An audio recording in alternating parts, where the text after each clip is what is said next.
Gasoline prices right now are at historic highs. It is getting really expensive to fill up our vehicles. And let's be honest, a lot of the vehicles that we have here in North America are big brutes like this Toyota Tundra truck that we have here. They're big, they take a lot of gas, and they're very expensive. We can't all just go out today and go buy something better. As much as we might want to buy a hybrid or a plug-in or an electric, we may not be in a budgetary position, or supply chain issues may not make inventory available.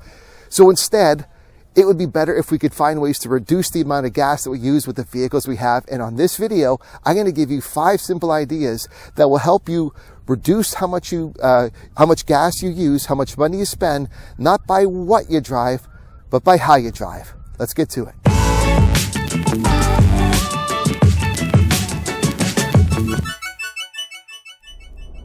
Now, these tips that I want to talk to you about do matter. Years ago, I actually tried to do a similar video of this where I actually did a drive route with a Jaguar convertible. And I remember I drove a preset route that had highway driving, stop and go driving, city driving, about 60 kilometers or 30 miles worth of driving. And I drove it twice. I drove it once using all the bad techniques that I'm going to talk to you about, and then once using the proper suggestions that I'm about to give you in the next few minutes. And I actually wound up saving in that example about 25% of my fuel economy. So follow these along. It's going to matter, and it's going to save you. It's very true. It's not just what you drive, but how you drive. And the amount of pressure you use on the accelerator pedal is one of the most prominent examples of it. Easy on the pedal is paramount to minimizing your fuel economy. Just to think about basic science and physics. Now, to start with, I'm not a scientist. I'm not great at science. The last class I took of science was grade 11. In physics, I got 51.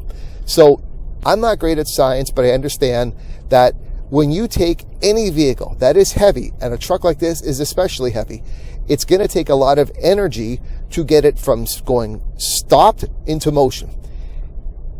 And you're going to use less energy if you try to make that motion slower. If you're going to try to ramp this up and gun it, then this heavy object needs way more gas, way more energy than it would if you did it lightly on the pedal, and that's going to save you fuel. So easy on the pedal when you start. No jackrabbit starts. Jackrabbit starts are one of the killers to fuel economy. Another thing too is if you're going to do a jackrabbit start, then, if you're coming up to a traffic light and you got to gun it to get past the guy beside you, well, then you probably also have to hard brake. So why do you actually have to keep on the accelerator pedal all the way up to just before the red light and then you brake? Well, you don't have to. What you should be doing is keeping your eyes down the horizon on the road, because if you can anticipate that a light is about to change, that doesn't mean yellow, hey, I got to race through it, but if I can see it coming and I know I'm not going to make it and there's going to be red in time, so I take my foot off the accelerator pedal and I coast to decelerate. Coasting to decelerate is not putting gas into the combustion chambers, it's saving fuel economy overall. Coasting to decelerate, do not get into hard braking, and not being a jackrabbit will be great tips in terms of easy on the pedal. Think about momentum. Think about momentum and inertia. A vehicle that is already moving doesn't need a lot of fuel to keep it moving. If it's moving consistently, if you're moving downhill, why are you on the pedal when you let the basically gravity and momentum take you down? So think about the terrain. Think about how you can coast. Think about momentum and inertia, and be easy on the pedal to save some gas. Another tip revolves around weight. As we have discussed, a heavy vehicle needs a lot of energy to get it moving. Well, reducing the amount of weight you have in your vehicle is going to help you with your fuel economy. Sometimes people like to see their vehicle as just a mobile storage unit on 4 wheels, and we need to keep everything that we want to have with us at all times in our trunk or on top of the roof. We want to carry our hockey bags, our golf clubs, our groceries, our work stuff. All that adds weight, and weight will impact fuel economy.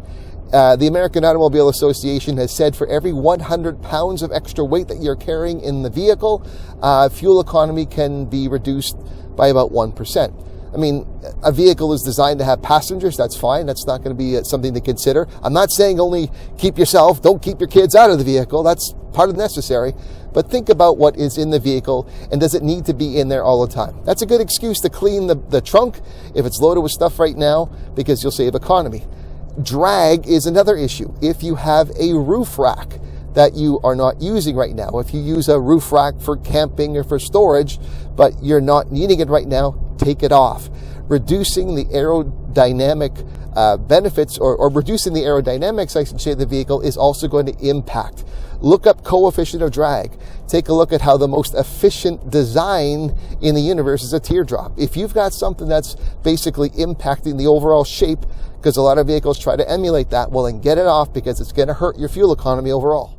There's a bit of an old cliched saying that usually works around business planning, but people do not plan to fail, yet if you fail to plan, that's likely the result.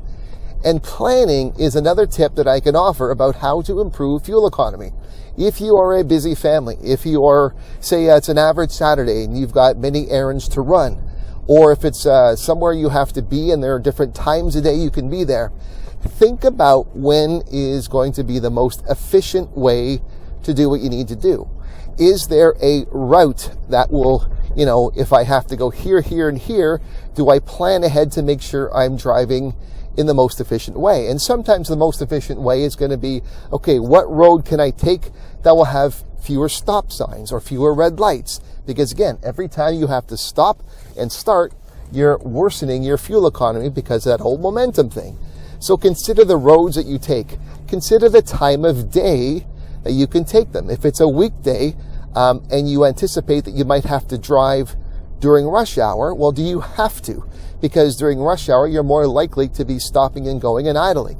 So planning your drive, planning the route you take to optimize your fuel economy, to optimize the amount of time or the best roads to take, is going to also improve the amount of fuel economy savings that you come up with. Another tip, let's not idle our life away. Idling is not a productive element in any part of life, whether you just idle your time or if you idle your vehicle. Idling is a well-known contributor to excess fuel use. Drive-thrus are horrible. If you're someone who wants to get your coffee at a drive-thru, think about the flow. I've seen many rush hours where people are more than happy to idle 7, 8, 9, 10 cars in line in a drive-thru to get their vehicle, while in the meantime, that parking lot is empty and there's one person inside at the counter. Think about whether the need to idle is there. And if you have to stop somewhere where you have to be in line, maybe you're waiting to fill up at gas and the lineup is long. Those Costco lineups are crazy. I just don't get it. But if you're maybe somewhere where there will be prolonged stops, turn the vehicle off. Once upon a time, especially with carbureted engines, the on and off was seen as more detrimental. But nowadays, vehicles do not suffer in fuel economy by turning off and on to the extent that you would be doing so in a situation where you have to wait. If you have an auto stop start feature on your vehicle, use it. It might be annoying at times, but you know what? If it's a case where it's saving you money, and these auto stop start features are getting better with second generations, use them. So let's not idle our lives away. Let's not idle in a drive-through lineup. Let's figure out how to ways to keep moving, and that will save you gas. The last tip I'm going to offer you is about maintenance. Now, it seems obvious and it should be first, but I'm using it as the last thing because, again, this is something you should probably already know, and a lot of people are already probably telling you to keep your car properly maintained, but it does matter. An efficiently running engine is going to use less gas. So think about the type of maintenance that you'd want to have. You'll do your regular oil changes. You will have your filters changed, including your air filter, because the air filter, when it gets overly dirty, is going to reduce the air intake and it's going to make the engine operate less optimally. So make sure you change your air filter at regular intervals. And of course, tire pressure. A properly pressurized tire is going to operate at its most optimally. Sometimes we may not know what the exact right tire pressure is if you're not someone who's especially astute at knowing that. Well, you can always find out for your vehicle and the tires you have the appropriate tire pressure by looking at the sticker that is usually put just on the inside of the driver's doors. Take a look at it, and the recommended tire pressures are there. Follow it. You know what? Have a tire pressure gauge at home. They're simple to use, and just keep it regularly checked. But maintenance matters. Properly maintained vehicles can save 5, 10, 15% overall.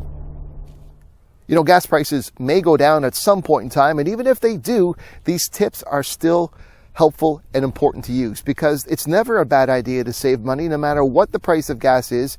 And besides, using less gas is better for the environment as well. So get these tips, get these ideas into your memory, make it automatic, keep your vehicle maintained. This is going to be a win-win. I hope you enjoyed these tips, and I hope you enjoyed this video. If you are not subscribed to my channel, please consider doing so. And if you are subscribed, make sure the notification is ready so that you know every time I upload something new. That's it for now. I'm Novak. Thanks for watching.